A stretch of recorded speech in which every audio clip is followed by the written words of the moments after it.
Thank you very much for having me here today, and for those of you who don't know me, I'm Simon Bramwell. Somebody in a talk recently described me as being the internationally ignored co-founder of Extinction Rebellion. I'm very, very happy with that. I've got a bit of a headache at the moment, so I might get a little bit grumpy. I'll try and cut as much of it out of this talk as possible for Sarah and London. I would also, just looking at the room here as well, just like to bring in absentees, like there's nobody here under 20. Yes, there is.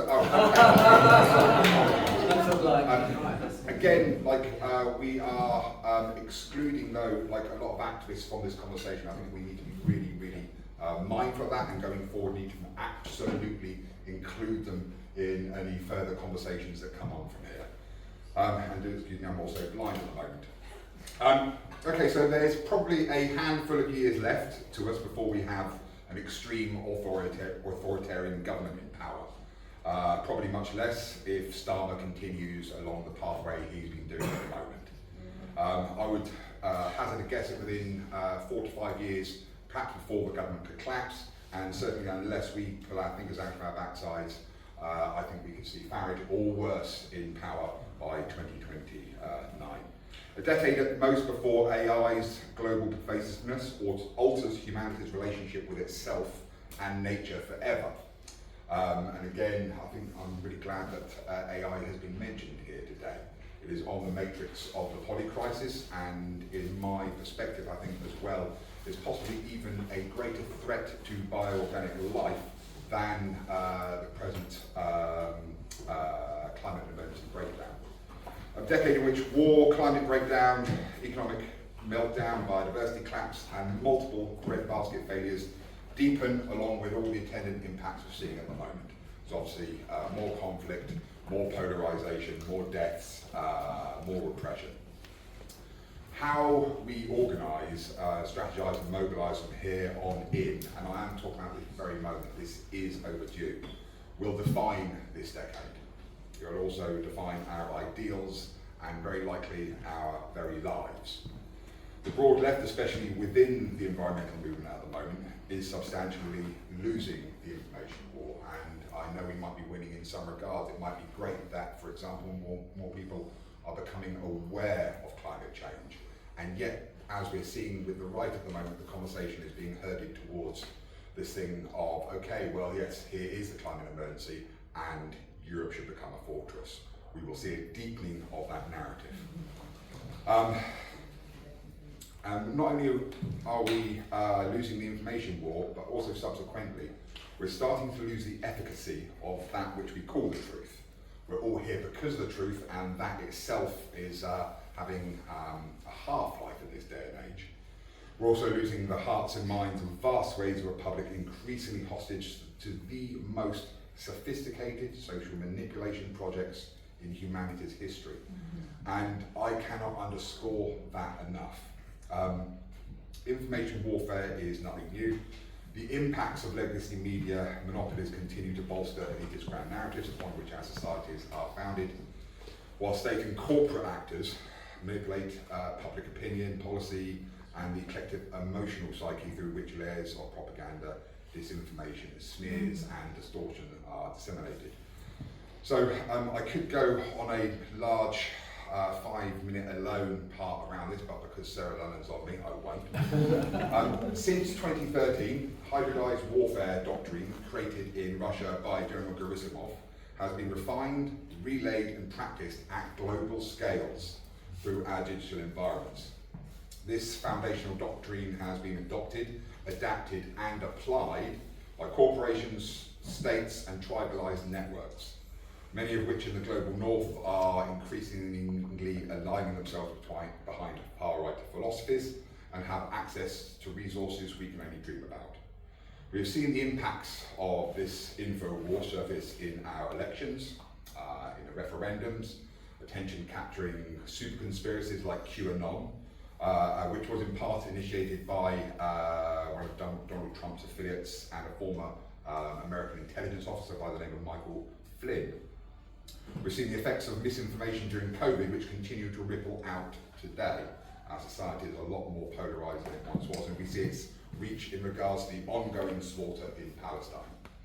Nodes on this work include Peter Thiel, as you know, also integrated into like Tufton Street and Cambridge Analytica, Elon Musk, Steve Bannon, Israeli intelligence, Tufton Street, Russian intelligence, and many, many more actors besides. I could probably spend just an hour mapping how pervasive globally and how enmeshed it is in the very core global world power structures this loose alliance is. It's not necessarily, they're aligned and they're a little bit like the left at times, they also are getting backbite. It's a shifting alliance that is desperate to maintain profit and, more importantly, control the narrative dominance going forward into this age of clamps. On Musk at the moment, he is due, I think, to become a trillionaire soon. Yeah. He will become, like, for the future world, even though that might only last the next like 20 or so years, a super Murdoch. He is an absolute super spreader of information, misinformation, disinformation. He's creating false hope in this whole narrative about getting humanity off world and leaving this place just a ridiculous husk. Within such information ecologies, the truth rarely survives, and I think we need to think long and hard around that.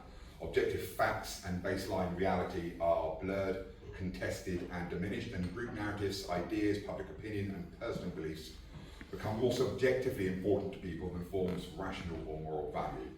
Populations are herded, distracted, fragmented and polarised with just a few tweets.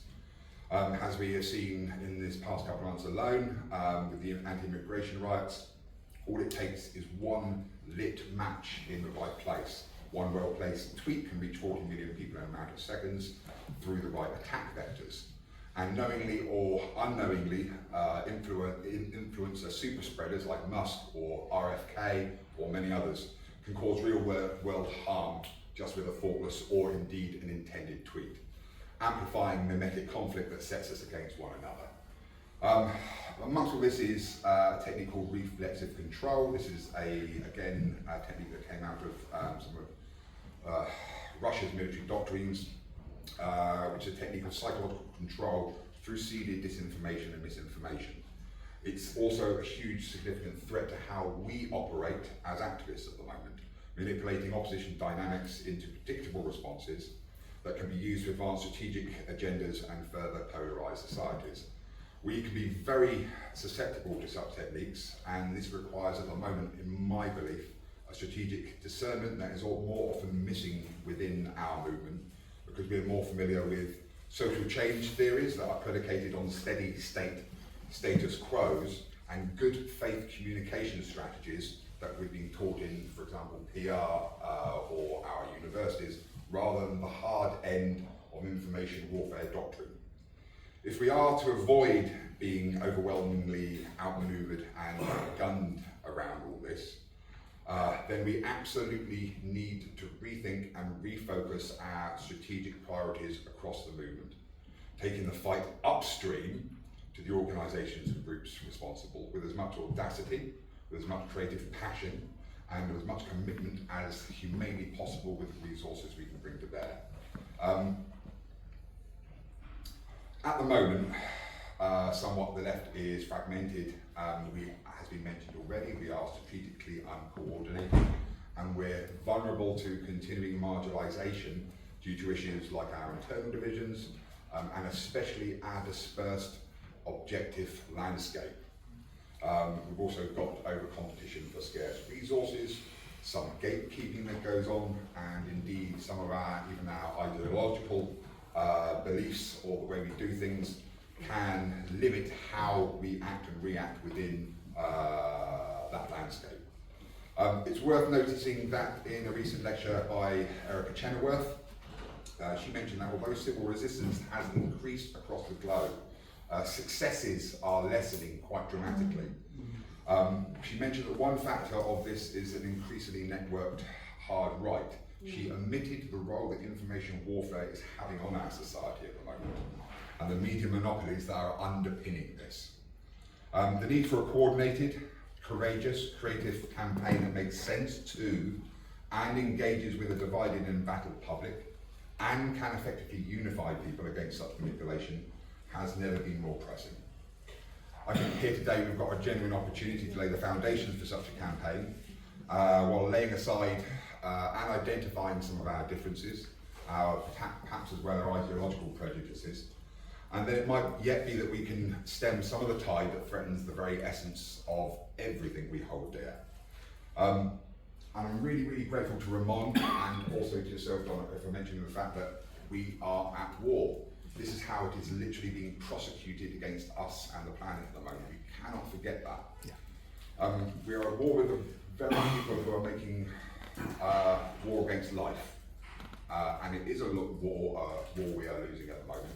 And it doesn't have to be that way. I think if we give in at the moment to that which divides us, and if we discard our obligations towards sound strategic leadership, we're abandoning any right we have to call ourselves guardians of our world. As Steve Bannon put it, it's 2024. The world has been flooded with shit, and the main battleground we have at the moment is the mind. I've got a lot of concrete proposals for all that, and I can go into more detail, but I can just about blurrily see Sarah London glaring at me. So I will shut up, and thank you very much indeed.